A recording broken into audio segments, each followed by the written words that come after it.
Pandian stores அடுத்த வர எபிசோடில் பார்த்திங்க அப்படின்னா மயிலோட அப்பா வந்து கடைக்கு போயிட்டு பார்த்திங்க அப்படின்னா அவர் இஷ்டத்துக்கு வந்து ஜாமானெல்லாம் வீட்டுக்கு எடுத்துகிட்டு போகிறாரு, பணத்தை வேற திருடி இருக்காரு. இந்த விஷயம்லாம் பார்த்திங்க அப்படின்னா சரவணனுக்கு தெரிய வருது. இதனால பார்த்தீங்கன்னா மயிலுக்கிட்ட வந்து என்ன அவங்க அப்பா என்னமோ கடையோட ஓனர் மாதிரி கல்லாப்பட்டியில் போய் உட்காந்துக்கிறாரு, வந்து ஒரு மாதத்துக்கு தேவையான ஜாமான்லாம் எடுத்துகிட்டு போகிறாரு, பணத்தை வேற திருடினாரான்னு தெரியல அப்படின்னு சொல்லிட்டு சொல்லவும் மயிலுக்கு ரொம்ப கோவம் வந்துருச்சு.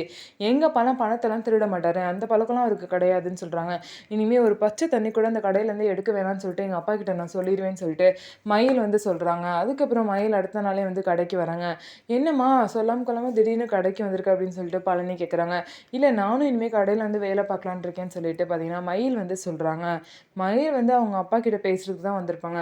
ஆனால் பார்த்தீங்க அப்படின்னா அவங்க அப்பா வந்து மயில் வந்தோடனே வாமா வந்து கல்லாப்பட்டியில் உட்காருமா அப்படின்னு சொல்லிட்டு மயில் வந்து கல்லாப்பட்டியில் உட்கார வைக்கிறாங்க. இதை பார்த்து சரவணனுக்கு ரொம்பவே கோவம் வருது.